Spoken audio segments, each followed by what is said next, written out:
Assalamualaikum warahmatullahi wabarakatuh. Senang berjumpa dengan ikhwatu iman yang berbahagia di channel Amanu Voice. Kali ini dalam bahasan atau dalam kajian biografi Abu Bakar radhiyallahu anhu edisi yang pertama.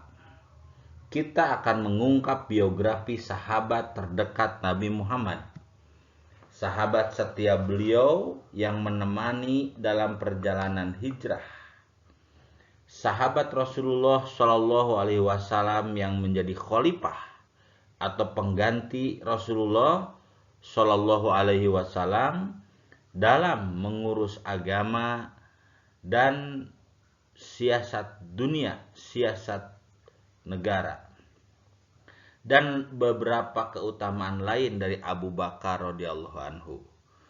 Semoga bermanfaat.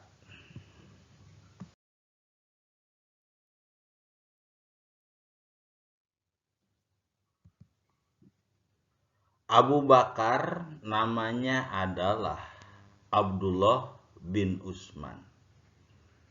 Nama Abdullah sebenarnya bukan nama aslinya.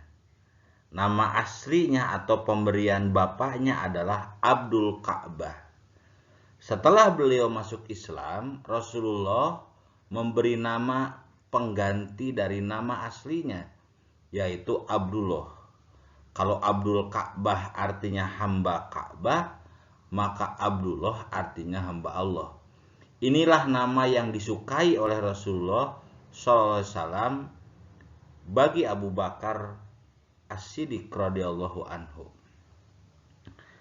Abdullah bin Utsman berarti bapaknya adalah Utsman, atau yang dikenal dengan Abu Kuhafah. Maka kalau kita sering melihat dalam literatur atau dalam kitab-kitab bahwa Abu Bakar bin Abu Kuhafah atau Abdullah bin Utsman. Abu Bakar ini dari sisi nasab bertemu dengan Rasulullah di kakeknya yang bernama Murrah. Kita lanjutkan. Abdullah bin Utsman bin Amr bin Ka'ab bin Sa'ad bin Taim bin Murrah Al-Quraisy At-Taimi. Murrah ini sama dengan kakeknya Rasulullah, Muhammad bin Abdullah bin Abdul Muttalib bin Hisam bin Abdul Manab bin Qusay bin Murrah. Jadi antara Abu Bakar dengan Nabi Muhammad atau dengan Rasulullah Shallallahu Alaihi Wasallam ada garis keturunan atau garis nasab yang sama, bertemu di kakeknya yang bernama Murrah. Jadi nama Abu Bakar itu namanya adalah atau isim namanya adalah Abdullah bin Utsman. Tetapi kunyah atau yang lebih populer dipanggil dengan nama Abu Bakar. Abu Bakar itu kalau dalam bahasa Arab artinya bapak unta muda, karena bakar artinya adalah unta muda. Diberi gelar, dipanggil atau kunyahnya Abu Bakar, ya Abdullah dipanggil Abu Bakar itu karena Abu Bakar sejak kecil suka bermain dengan unta muda. Ada banyak gelar kepada Abu Bakar yang diberikan oleh Rasulullah Shallallahu Alaihi Wasallam. Tapi yang terkenal ada dua, yaitu As-Siddiq dan Al-Atiq. Yang pertama diberi gelar As-Siddiq. Setidaknya ada dua alasan. Yang pertama karena dialah laki-laki dewasa yang pertama atau yang paling awal membenarkan kerasulan Nabi Muhammad Shallallahu Alaihi Wasallam. Dalam riwayat hadis dari Abi Sa'id Al-Khudri, riwayat At-Tirmizi, diceritakan bahwa an Abi Sa'idin qala, dari Abu Sa'id Al-Khudri radhiyallahu anhu, semoga Allah meridhoi kepadanya, beliau berkata, qala Abu Bakar berkata, alastu ahakun nas biha, bukankah aku lebih berhak atasnya? Maksudnya atas khilafah. Alastu awalaman aslama. Bukankah aku orang yang pertama masuk Islam? Alastu sohiba kada, alastu sohiba kada. Bukankah aku pemilik ini dan bukankah aku pemilik itu?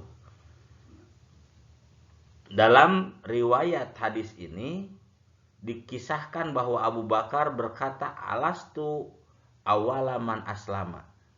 Ini dikeluarkan oleh Abu Bakar ketika pemilihan khalifah untuk menguatkan bahwa kekhalifahan itu berhak bagi Abu Bakar. Abu Bakar mengatakan, bukankah aku orang yang pertama masuk Islam?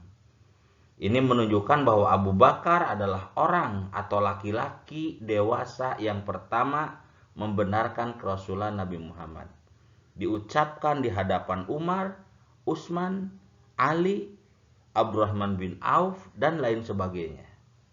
Ikhwatu iman yang berbahagia, inilah alasan yang pertama kenapa Abu Bakar diberi gelar As-Siddiq. Yang kedua, alasan diberi gelar As-Siddiq karena dialah sahabat Rasulullah yang paling membenarkan, yang paling menonjol dalam membenarkan dalam peristiwa Isra dan Mi'raj. Dengan pembenaran yang tanpa keraguan sedikit pun, ketika orang lain ragu atau bahkan mendustakan peristiwa tersebut.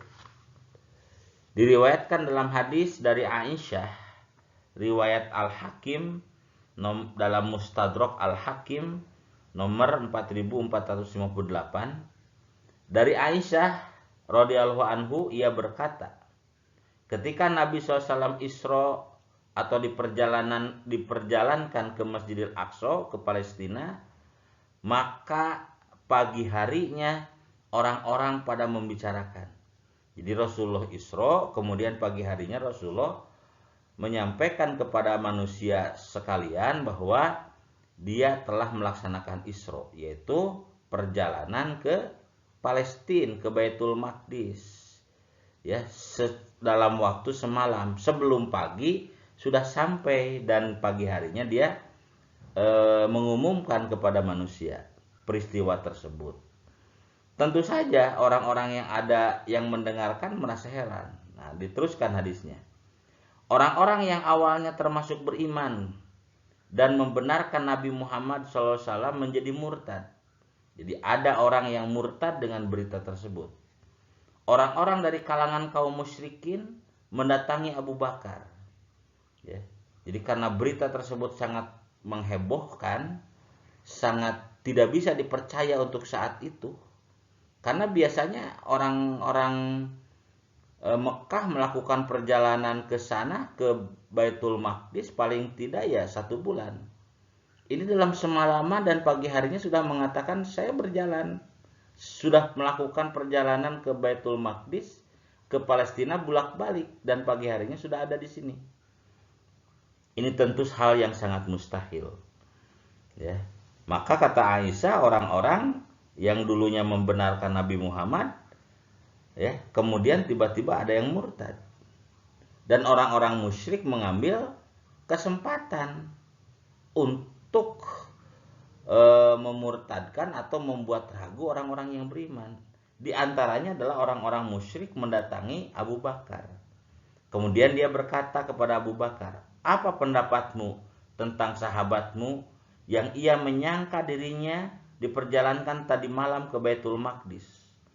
Abu Bakar berkata, apakah dia, artinya Rasulullah, berkata demikian? Mereka berkata benar. Kemudian Abu Bakar berkata, la in qala dzalika laqad saddaqa. Kalau ia mengatakan demikian, kalau Muhammad mengatakan demikian, maka ia benar.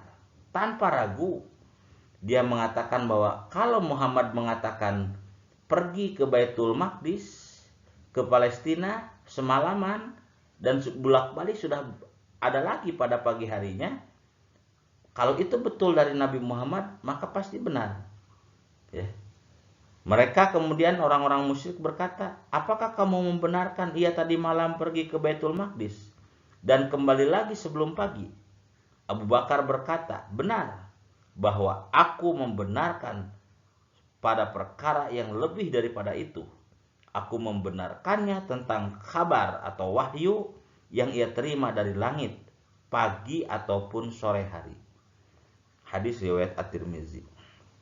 Jadi Abu Bakar diberi gelar oleh Rasulullah As-Siddiq karena di saat peristiwa Isra Mi'raj, di saat orang lain ragu, bahkan ada orang lain yang mendustakannya, maka Abu Bakar mengatakan, lain qala dzalika laqad sodako. Jika Muhammad mengatakan seperti itu, maka pasti benar. Apa yang dikatakannya pasti benar. Karena Abu Bakar mengatakan bahwa lebih dari itu saya sudah membenarkannya. Dia pagi hari atau sore hari mengatakan saya mendapatkan kabar atau wahyu dari langit. Itu lebih besar lagi daripada peristiwa Isra Mi'raj. Dan aku membenarkannya. Kira-kira seperti itu. Makanya Abu Bakar diberi gelar As-Siddiq. Kemudian gelar kepada Abu Bakar juga Al-Atiq. Al-Atiq itu yang terbebas dari api neraka. Julukan Al-Atiq, gelar Al-Atiq yang artinya adalah bersih, suci, dan terbebas. Para ulama berbeda pendapat. Ada yang mengatakan ia dijuluki dengan nama ini karena satu, ya. Ada yang mengatakan karena wajah Abu Bakar tampan dan rupawan. Yang kedua, ada yang mengatakan diberi gelar Al-Atiq, ya, dikarenakan Abu Bakar merupakan orang yang terdepan dalam hal kebaikan. Kemudian yang ketiga, ya, versi lain yang mengatakan bahwa Abu Bakar terlahir dari nasab yang suci, sebab nasab nenek moyangnya terhindar dari perbuatan zina. Ada juga yang mengatakan bahwa Abu Bakar disebut Al-Atiq, ya, karena Abu Bakar sudah mendapat jaminan terbebas dari api neraka. Antum bisa lihat dalam kitab Tarikh Khulafa karya As-Suyuti halaman 27. Iwatu iman rahimakumullah, dalam hadis riwayat Aisyah dari Hakim dan Tobroni, ya. Ini dalam Al-Hakim dalam Mustadrak Al-Hakim nomor 4404 dan At-Tobroni nomor 10 dalam Mu'jam Al-Kabir.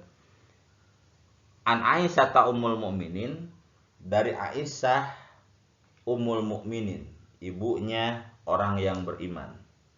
Radhiyallahu anha, semoga Allah meridhoi padanya. Qalat, ia berkata, qala Rasulullah sallallahu alaihi wasallam, bahwa Rasulullah SAW bersabda, man sarrohu ayyangduro ila Atiq minan nar falyangdur ila Abi Bakar.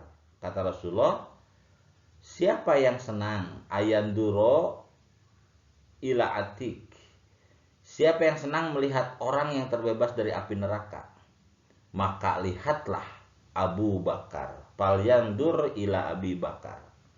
Maka berdasarkan hadis ini Abu Bakar diberi gelar Al-Atiq. Itu dua gelar bagi Abu Bakar, As-Siddiq dan Al-Atiq. Iwatu iman yang berbahagia, kelahiran Abu Bakar itu adalah pada tahun 573 Masehi, atau lebih kurangnya adalah 2 tahun 6 bulan setelah tahun gajah. Dari situ kita bisa mengetahui bahwa Abu Bakar lebih muda dari Rasulullah sekira 2,5 tahun dari Nabi Muhammad. Jadi kalau Nabi Muhammad lahir pada tahun gajah, kalau Abu Bakar lahir pada tahun 2,5 atau 2,6 bulan, 2 tahun, 6 bulan setelah tahun gajah. Iwatu iman yang berbahagia, sifat-sifat Abu Bakar sebelum Islam, ya, adalah sifat-sifat yang menunjukkan bahwa dia adalah sebaik-baik manusia setelah Rasulullah SAW. Ibnu Ishaq dalam riwayat Ibnu Hisham, beliau mengatakan, ya, Abu Bakar adalah seorang laki-laki yang disukai dan dicintai oleh kaumnya. Dia adalah orang Quraisy yang paling tahu tentang nasab Quraisy. Orang Quraisy yang paling mengenal Quraisy dan paling mengenal kebaikan dan keburukan yang ada pada Quraisy. Dia adalah laki-laki pemilik akhlak yang baik. Para petinggi Quraisy sering mendatanginya dan menyukainya karena ilmu dan perniagaannya serta kepandaiannya dalam bergaul. Sirah Ibnu Hisam, jilid 1 halaman 211. Abu Bakar juga mengharamkan minuman keras atas dirinya pada masa jahiliyah. Abu Bakar tidak pernah sujud kepada berhala sekalipun. Abu Bakar radhiyallahu anhu pernah berkata di hadapan beberapa orang sahabat Nabi Shallallahu alaihi wasallam, "Aku tidak pernah sujud kepada berhala sekalipun. Ketika usiaku mendekati balik, ayahku, yakni Abu Quhafah, membawaku ke sebuah ruangan miliknya. Di sana ada berhala-berhala milik Abu Quhafah atau bapaknya. Bapaknya berkata kepada Abu Bakar, 'Ini adalah Tuhan-Tuhanmu yang tinggi lagi mulia.' Lalu dia pergi meninggalkanku. Aku mendekati kepada sebuah berhala. Lalu aku berkata kepada berhala tersebut, 'Aku lapar, berilah aku makan.' Berhala itu tidak menjawab. Aku berkata, 'Aku tidak berpakaian, berilah aku pakaian.' Berhala itu tidak menjawab. Maka aku mengambil sebuah batu dan menghantamkan batu itu kepadanya dan ia pun tersungkur." Ya, jadi Abu Bakar sangat anti penyembahan terhadap berhala dan segala sesuatu yang dihubungkan dengan berhala. Bersumpah atas nama berhala, membuat sesaji untuk berhala. Ya. Jadi Abu Bakar ini seperti orang-orang yang hanif, orang-orang yang menyembah Allah. Ya. Menyembah Allah Subhanahu wa taala dan benci terhadap berhala sebelum Islam datang, sebelum Rasulullah SAW diangkat menjadi Rasul oleh Allah Subhanahu wa taala. Demikianlah catatan para ahli sejarah mengenai karakter Abu Bakar sebelum ia masuk Islam. Artinya karakter Abu Bakar sebelum Islam adalah karakter yang unggul dan baik. Wajar saja setelah Islam beliau menjadi manusia terbaik setelah Rasulullah SAW. Rasulullah SAW bersabda, "Khiyarukum fil jahiliyah, khiyarukum fil Islam, ida fakuhu." Sebaik-baiknya kalian di masa jahiliyah adalah sebaik-baiknya kalian di masa Islam, jika mereka memahami agamanya. Hadis Bukhari, nomor hadis 3374. Alhamdulillahirabbil alamin. Semoga bermanfaat bagi izzul Islam wal muslimin, dan semoga dakwah Islam melalui media ini semakin maju dan berkembang. Billahi fisabilil haq, walhamdulillahirabbil alamin. Wassalamualaikum warahmatullahi wabarakatuh.